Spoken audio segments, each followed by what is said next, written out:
Okay, so what we're going to do here is we're going to be taking this model of a Falcon, which was obtained from archive3d.net. Again, a wonderful resource for free models. I highly recommend you check it out.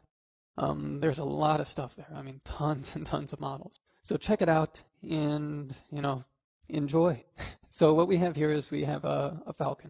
And we're going to set up a very simple rig for this. I mean, we're not going to get into the full feather effect and everything. We're basically going to have one bone up to the major joint here, and then another bone to the tip.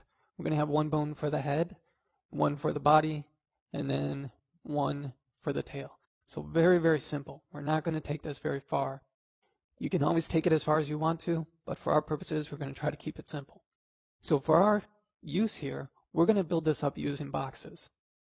Biped could be used, but not really going to use it in this particular case. We could use the bones, but again, I'd rather just use the boxes in this case so that we can build up a very simple forward kinematics layout. So if we go up to Create, Geometry, and Box, we just start laying out our shapes. And so we just want to create a series of boxes that fit inside of our skeleton. We want to make sure that they're rotated properly to match the skeleton itself. Now this particular bone, we're actually going to modify a little bit so it comes out at a more proper angle, because right now it's just not right. As mentioned before, you want to make sure that when creating your rig that the joints line up properly. It's amazing what kind of artifacts you can encounter and what kind of problems you can run into if you do not spend the time to set up your joints or to set up your rig properly. It can just make the skinning process and everything else just a real pain in the ass. All right, so here we have two boxes. We're now going to go and apply an edit poly modifier to them and just really get them to fit our shape a little bit better. And it's also helpful to set this up properly so that when it comes time to animate, you may even be able to animate without the skin on and still be able to tell what is happening in your scene. Because sometimes you're dealing with a very heavy mesh, and that heavy mesh becomes difficult to work with on a system. It might start getting slow in the viewports and so forth. Okay, so now that we have these two boxes in place, we're now going to jump back down and make sure that their pivot points are in place. So we're going to switch over to local, so we can just move it along the local axis to the base and move it up to the joint. Going to move it down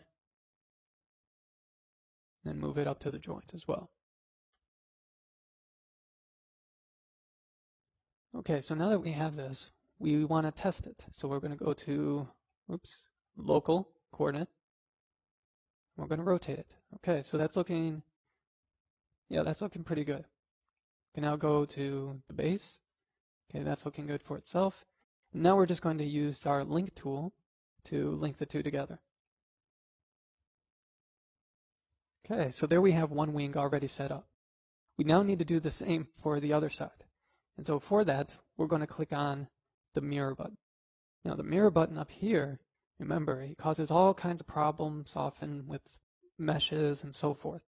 However, for rigs, you can also often get away with it. I mean, it often doesn't cause too many problems. So we can click on mirror.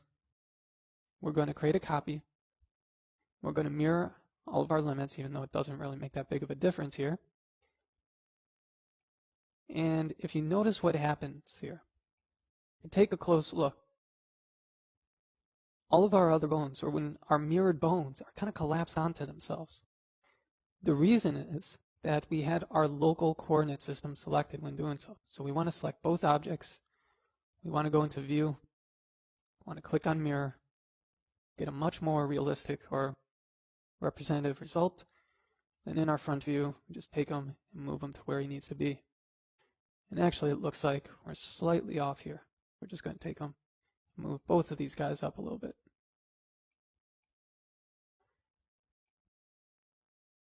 Okay, so now that we have the wings, we now want to go through and just put down a couple simple boxes for the body, head, legs, and tail. So let's jump ahead to where those are done. Okay, so this is what we have here. Again, remember, just very simple because this is not a major character. If it was a major character, we'd probably be spending a whole lot more detail, both in the model as well as the animation. We'd have bones for the individual feathers, for the talons underneath, and multiple bones for the tail, so that you can truly get a much nicer effect. So what we have is we have very simple wings flapping up and down. We have one for the head, in case we want to have the bird look around a little bit. We have the tail as well. And then the legs as a whole, in case we want to bring them forward a little bit or kick them back.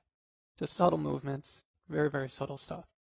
Okay, so now that we have this in place, what we can do is we can then take this guy and start to rig him up and bind him to the actual mesh.